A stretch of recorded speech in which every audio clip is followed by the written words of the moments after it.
मीरा रवि के पास आकर झुकती है, अधरों से उसका मस्तक छूकर पीछे हट जाती है। वह घड़ी देखती है और अपने बच्चों के लिए वापस चली जाती है। रवि तकिए के सहारे सिर ऊंचा करके देखता है कि तीनों में से कोई मुड़कर उसकी ओर नहीं देखता। केवल छोटी बेटी रानी के बालों में गूंथा गुलाबी रिबन हिल हिल कर मानो कहता है कि हम चले गए। रवि को लगता है कि उनको जाना था इसलिए वे चले गए। ऐसी बात नहीं है, वरन मौत की गोद में चला जा रहा हूँ इसलिए वे चले गए। वह याद करता है कि ऐसे ही एक दिन मन्नों के चले जाने को भांपकर मैं भी चला गया था। आज जिस प्रकार अकेले में मैं रोता हूँ उसी प्रकार उस दिन मन्नो रोई थी। अब उसे पता चलता है कि हाथों में मुँह छिपाकर रोने में अकेलेपन की पीड़ा कितनी होती है। घर पर पत्नी मीरा आ जाने के बाद रवि ने वर्षों तक मन्नो की सुधि नहीं ली थी। वह जब कभी सपने में मन्नो की दुबली देह, बड़ी बड़ी आँखें और कंबल पर फैली पतली पतले बाहें देखता था तो जाकर उद्विग्नता से मीरा की ओर बढ़ जाता था। मन्नो मन से निकल जाती थी। अब वह मरीज बनकर कॉटेज में मन ही मन मन्नो को पुकारता है। उसे लगता है अगर आज मन्नो होती तो शायद वह अकेला ना होता। अब मीरा उसे अकेला छोड़कर चली गई है। उसे मीरा में नहीं मन्नो में अपनेपन का बोध होता है।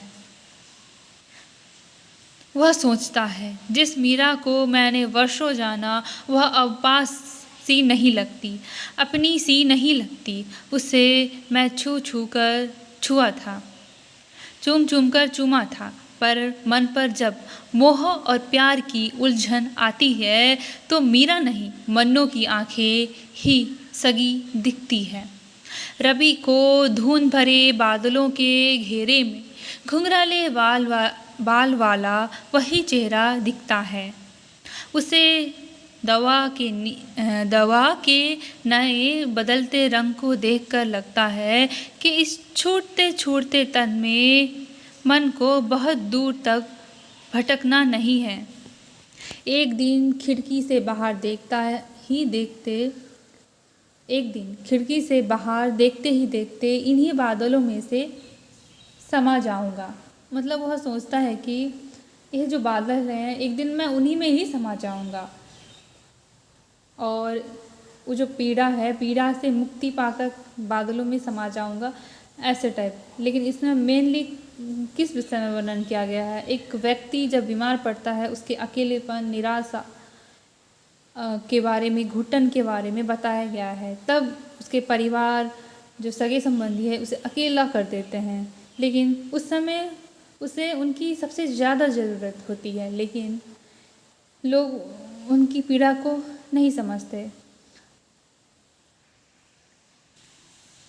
बादलों के घेरे शीर्षक जो है प्रतीकात्मक है। टीबी का मरीज रवि बाहर पानी भरे सूखे सूखे बादलों के घेरे देखता है, मानो ये बादल भी उसके भाग्य के आकाश में घिरे हुए दुर्दिन के बादल हैं। दुख, पीड़ा, निराशा, असहायता, बेगानापन के बादल हैं जिनमें उसे एक दिन समा जाना है।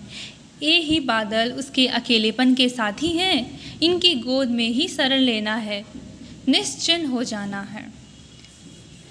इस कहानी में लेखिका कृष्णा सोबती का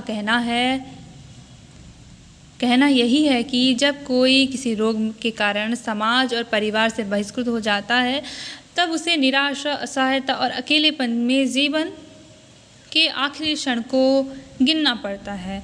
ऐसे स्थिति में उनके प्रति सहानुभूति रखनी चाहिए, उनकी सहायता कर देनी चाहिए। लेखिका का रवि के माध्यम से समाज को संदेश देना चाहती हैं, मतलब इसी बात को संदेश देना चाहती हैं रवि के माध्यम से लेखिका। इस कहानी का अंत यही होता है।